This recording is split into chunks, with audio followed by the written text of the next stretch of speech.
আজকের রেসিপি একাদশীর রান্না ডালিয়ার পায়েস। এইভাবে ডালিয়ার পায়েস বানিয়ে আপনারা কিন্তু উপোসের দিনে খেতে পারেন আর ঠাকুরকে ভোগও দিতে পারেন। আর একাদশীর দিনেও কিন্তু আপনারা এইভাবে ডালিয়ার পায়েস, যারা ডালিয়া খান তারা কিন্তু খেতে পারবেন, ভগবানের ভোগও দিতে পারবেন।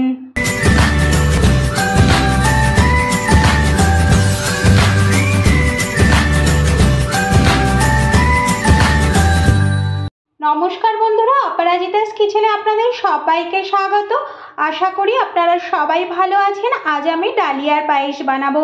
কিভাবে খুব সহজেই আর তাড়াতাড়ি এই ডালিয়ার পায়েসটা আমি বানাবো সেটা দেখে নিই। ডালিয়ার পায়েস বানানোর জন্য আমি এখানে সমস্ত উপকরণগুলো নিয়ে নিয়েছি। আপনারা কিন্তু উপোসের দিনে বা একাদশীর দিনে এইভাবে ডালিয়ার পায়েস বানিয়ে খেতে পারেন।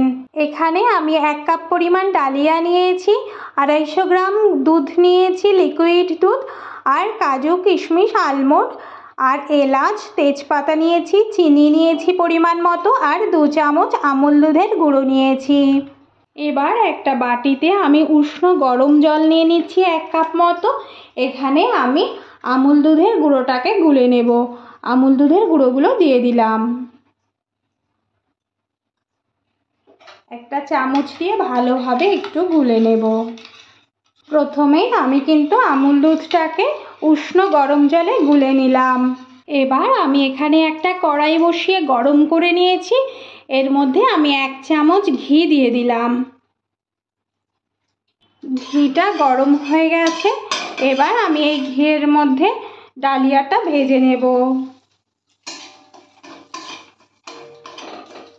ডালিয়াটা আমি কিন্তু বেশিক্ষণ ভাজবো না, জাস্ট একটু মিনিট খানেক মতন একটু নাড়াচাড়া করে নেব। 1 মিনিট আমি ডালিয়াটাকে একটু নাড়াচাড়া করে নিয়েছি। এবার এর মধ্যে আমি দুধটা দিয়ে দেব।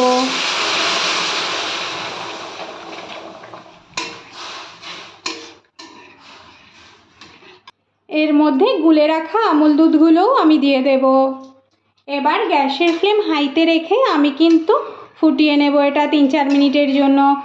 তবে লিকুইড দুধটা কিন্তু আমি আগেই জাল দিয়ে ভালো করে ফুটিয়ে নিয়েছিলাম। এবার এর মধ্যে আমি তেজপাতা 2টো দিয়ে দিলাম। এবার এর মধ্যে আমি কিন্তু এলাচটাকে একটু মাঝখান থেকে ফাটিয়ে নিয়েছি, নিয়ে দিয়ে দিলাম। আমি তেজপাতা আর এলাচটা কিন্তু আগেই দিয়ে দিলাম। এবার একটু ফুটে উঠেছে, এর মধ্যে আমি কাজু, কিশমিশ আর আলমন্ডগুলো দিয়ে দিলাম। গ্যাসের ফ্লেম কিন্তু আমার এখন হাইতেই আছে। এটা খুব সহজ একটা রেসিপি আর খেতেও কিন্তু খুব টেস্টি হয়। আপনারা কিন্তু বাড়িতে এভাবে বানিয়ে খেতে পারেন। আমার এই রেসিপিটা যদি আপনাদের ভালো লাগে তাহলে বাড়িতে অবশ্যই একবার ট্রাই করবেন, আর কেমন হয়েছে সেটা অবশ্যই একবার বলবেন। 5 মিনিট ফুটে যেতেই কিন্তু এটা অনেকটা ঘন হয়ে এসেছে। এবার আমি এর মধ্যে চিনিটা দিয়ে দেব। চিনিটা কিন্তু আমি আমার স্বাদ অনুযায়ী দিলাম, আপনারা আপনাদের স্বাদ অনুযায়ী দেবেন। যারা বেশি মিষ্টি খেতে পছন্দ করেন তারা কিন্তু চিনির পরিমাণটা আর একটু বাড়িয়ে দেবেন, আর যারা কম চিনি পছন্দ করেন তারা কিন্তু চিনির পরিমাণটা কম দেবেন। চিনিটা দিয়ে আমি কিন্তু আরও 2-3 মিনিট ফুটিয়ে নেব। গ্যাসের ফ্লেম কিন্তু আমি হাইতেই রেখেছি। আমার এই ভিডিওটা যদি আপনাদের ভালো লাগে তাহলে লাইক, শেয়ার, কমেন্ট অবশ্যই করবেন, আর পাশে থাকা ছোট বেল আইকনটা প্রেস করবেন। আমি নতুন কোনো ভিডিও আপলোড করলে আপনাদের কাছে খুব সহজে একটা ছোট্ট নোটিফিকেশান পৌঁছে যায়। এটা কিন্তু আমি কন্টিনিউ নাড়তে থাকবো, না হলে কিন্তু নিচে লেগে যাবে। হয়ে গেল আমার ডালিয়ার পায়েস। এবার আমি এটা পরিবেশন করে ফেলবো। এইভাবে ডালিয়ার পায়েস বানিয়ে আপনারা কিন্তু উপোসের দিনে খেতে পারেন, আবার এমনি পায়েস খেতে ইচ্ছা করলেও কিন্তু আপনারা এইভাবে ডালিয়ার পায়েস বানিয়ে খেতে পারেন। আমি কিন্তু এবার নামিয়ে ফেলবো। আমার এটা হয়ে গেছে। এবার আমি এটা নামিয়ে পরিবেশন করে ফেলবো।